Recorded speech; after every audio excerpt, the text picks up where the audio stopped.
नमस्कार, खबरों की खबर में आपका स्वागत है। मैं हूं तृप्ति। आर्यन खान को क्रूज ड्रग केस में भले ही जमानत मिल गई है, वो अपने घर मन्नत भी पहुंच चुके हैं। वकीलों की फौज के बाद अब उनके घर डॉक्टर्स और हेल्थ एक्सपर्ट्स की फौज का तांता लगने वाला है। गिरफ्तारी और जेल के 28 दिनों के ट्रॉमा से बाहर निकालने के लिए काउंसलर्स बुलाए जा रहे हैं। सेहत की जांच के लिए बॉडी चेकअप से जुड़े सारे टेस्ट करवाए जाएंगे। कई दिनों से ढंग से खाना नहीं खाया तो देश के बेस्ट न्यूट्रिशनिस्ट से डाइट चार्ट बनवाए जा रहे हैं। आम परिवार में भले ही ये सब ना होता हो, पर आर्यन खान देश के सबसे अमीर एक्टर शाहरुख खान के बेटे हैं, तो आपको पता होना चाहिए कि अमीर पेरेंट्स कितने जतन करते हैं अपने बच्चों के लिए। वैसे ये सब करना ही नहीं पड़ता अगर वो ड्रग्स के नुकसान और देश में उसे लेकर सख्त कानून के बारे में उसे पहले बता देते। लेकिन आर्यन खान बेल पर आए हैं और ये फौरी राहत है, क्योंकि अभी इस केस की जांच होगी जिसमें चार्जशीट दाखिल होगी और आर्यन जब तक अपने ऊपर लगे आरोपों से पूरी तरह बरी नहीं हो जाएंगे तब तक गिरफ्तारी की तलवार उन पर लटकती रहेगी। वैसे गिरफ्तारी की तलवार तो आर्यन केस की जांच कर रहे एनसीबी के जोनल ऑफिसर समीर वानखेड़े पर भी लटकी है। वो भी आर्यन खान क्रूज केस की जांच को लेकर ही अटकी हुई है। समीर वानखेड़े देश की केंद्रीय एजेंसी एनसीबी के अधिकारी हैं। ये एजेंसी केंद्र सरकार के अंडर में आती है। जिस तरह के आरोप महाराष्ट्र सरकार के मंत्री नवाब मलिक एनसीबी और समीर वानखेड़े पर लगा रहे हैं, उसके बाद केंद्रीय एजेंसी एनसीबी के ऊपर भी सवाल उठाए जाने लगे हैं।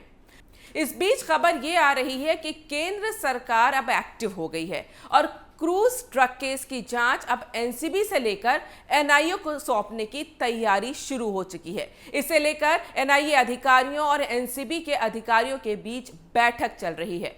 अब बहुत संभव है कि आने वाले दिनों में इस केस को एनआईए को सौंप दिया जाए।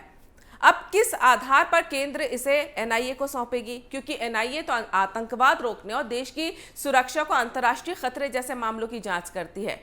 तो जैसा कि एनसीबी ने आर्यन खान और उसके दोस्तों पर अंतर्राष्ट्रीय ड्रग पैडलर्स के साथ संपर्क होने का आरोप लगाया है, तो इस आधार पर इस मामले की कड़ी अंतर्राष्ट्रीय रैकेट से जुड़ी हो सकती है और इसीलिए देश के लिए संभावित खतरे को देखते हुए इस हाई प्रोफाइल मामले की जांच एनआईए को सौंपे जाने की संभावना है।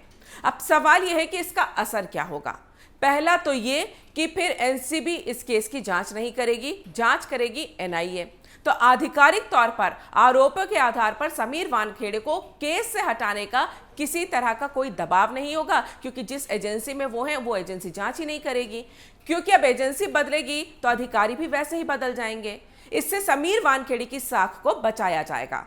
दूसरी बात ये कि एनआईए की एंट्री महाराष्ट्र सरकार के उछल उछलकर आरोप लगाने वाले मंत्रियों की बोलती भी बंद कर देगी, क्योंकि पिछली बार एंटीलिया केस में इसी एनआईए की एंट्री के बाद हुई जांच ने 100 करोड़ वसूली कांड का भंडाफोड़ किया था, जिसमें नवाब मलिक की पार्टी के गृह मंत्री अनिल देशमुख की कुर्सी गई, मुंबई पुलिस कमिश्नर परमबीर सिंह की पोस्ट गई और सुपर कॉप माने जाने वाले सचिन वाजे जेल पहुंचा दिए गए।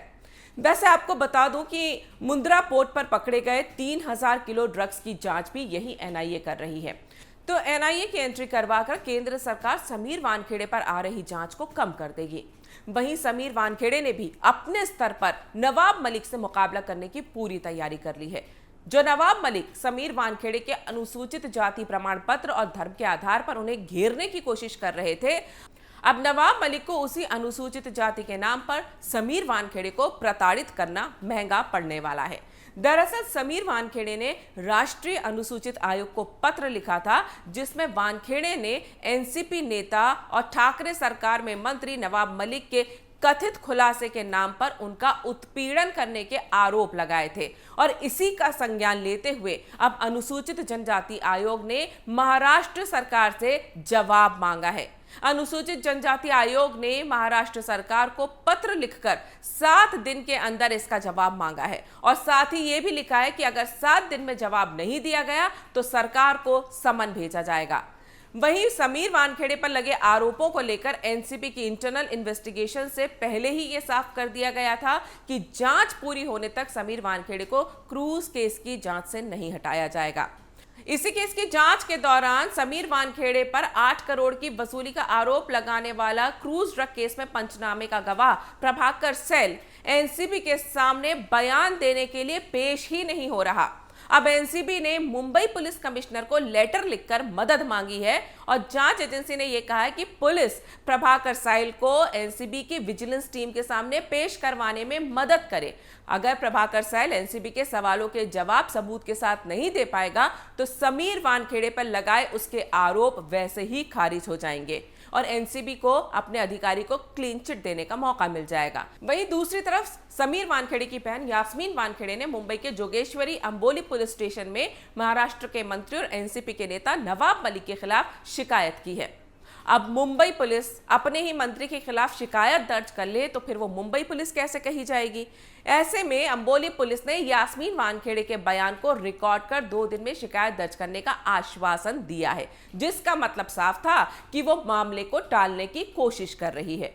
लेकिन यास्मीन वानखेड़े तो खुद वकील हैं, वो इन हथकंडों को अच्छी तरह समझती हैं। उन्होंने कह दिया है कि अगर पुलिस 2 दिन में शिकायत दर्ज नहीं करती है तो वो खुद वकील हैं और कोर्ट के माध्यम से मामला दर्ज कराएंगी। आपको बता दूं कि अगर पुलिस मामला दर्ज नहीं करती है तो देश के नागरिक को यह अधिकार है कि वो कोर्ट के माध्यम से मामला दर्ज करवा सकता है।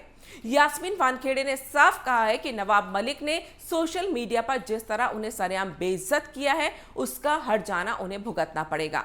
यास्मीन वानखेड़े ने अपनी शिकायत में नवाब मलिक के खिलाफ मानहानि सहित कई धाराओं के तहत मामला दर्ज कराने की बात कही है। अगर मुंबई पुलिस नवाब मलिक के खिलाफ मामला दर्ज नहीं करती और कोर्ट के माध्यम से मामला दर्ज होता है तो ये मुंबई पुलिस की किरकिरी करवाने के लिए काफी होगा।